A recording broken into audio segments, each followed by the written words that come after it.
What you want to do when you're working with shellac is you want to mix as much to the job you need. After it's pre-mixed, it doesn't have a strong, long shelf life, like maybe 6 months. So you don't want to go ahead and save time and mix that whole bag, because by the time you get back to it, it won't be good anymore. So you only want to mix to the job you're doing, and a glass jar is the best. And you're going to take as many flakes as you may need. The pound cut is 1 pound of shellac to 1 gallon of denatured alcohol. And then you can now break that down. So a half a pound of shellac to 2 quarts. A quarter pound of shellac to 1 quart. And you can vary it that way. The thinner your cut, the easier to apply. A standard pre-mixed shellac is a 3-pound cut, which is what these are. So we're going to all apply these and see. Whoever wants. That's a little less than a 3-pound cut, and you'll see the thickness, especially this is thick. Whoever wants to open, it's open. I want you to compare the thicknesses, and the thicker shellac just can be the harder to apply. And we're all going to make pads and apply these in a little bit. If you must and your brushes are clean, you can brush them on, but that's not the preferred application, but go ahead. I started to mention de-waxed and waxed. There's 2 different ways to get shellac. De-waxed is more expensive. Again, more processed, more refined. Not necessarily better. It is clearer. I don't have one where you can see it, but if I had this in pre-mixed button, I would have a great deal of wax that is settled to the bottom. What a waxed shellac or result in is a little bit of a cloudier finish. It can be considered a little bit muddy, yet wax is often left in the shellac because it's much easier to apply. It's a much smoother application.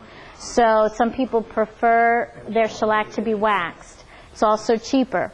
So it's waxed or de-waxed isn't necessarily good or bad. It's different uses, different application.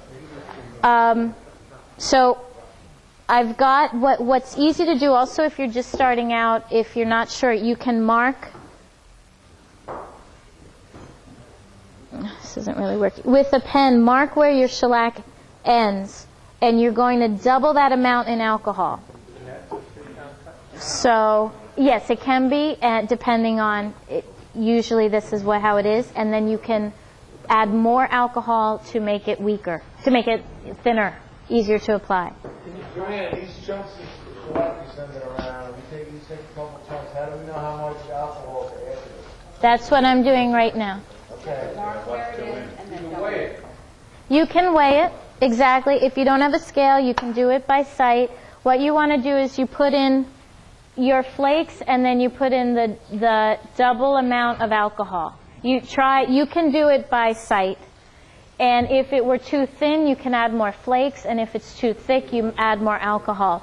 This is going to depend on your skill level for application. The thinner, easier to apply, because this is not an easy application, so you may want it. Once you mix that up, can you cap it off and use it again, or is it one downhill? About 6 months is the life of it pre-mixed. So you're going to shake it up. If we could put it in the sun, it will dissolve much faster. If it's warmer, it will dissolve faster. So it depends. Now this is going to take at least a day or 2. But I just wanted you to see that. So what is passing around is what I did about 3 days ago. But take some of that, smell it. You can kind of see them. There's all little tricks. And some people, first and foremost, the grain filler speeds the job right along. Secondly, some people do build up the initial layers with a brush. A lot of people use a mop first to build it up, and you finish with the pad. So just an introductory to kind of what's French polish, how does it feel. It takes, believe me, years to master. There's all kinds of little tricks and secrets. So, I didn't bring the grain filler today, so don't be intimidated. But what I want everyone to use is, because this is so complicated a finish, there's something called an easy brush-on French polish, and it is a shellac. and it is designed for someone that doesn't have a lot of skill in this, and you just, brush it on. So, welcome to take, I believe I have amber. They're all amber, so they're not clear, so you're going to have a little color on your piece. But by all means, yes, if you have a nice little, does everyone have one of these little brushes? A mop, a French polishing mop to apply. A mop is, the reason why there's mops designed for the French polish, I understand it holds a great deal of material. This is a very small size. What does that hand me out? This is also, you should feel this. This is, again, a $25 brush. Handmade, hand wrapped. It is an imitation squirrel. But it came with the whole story about how this was made.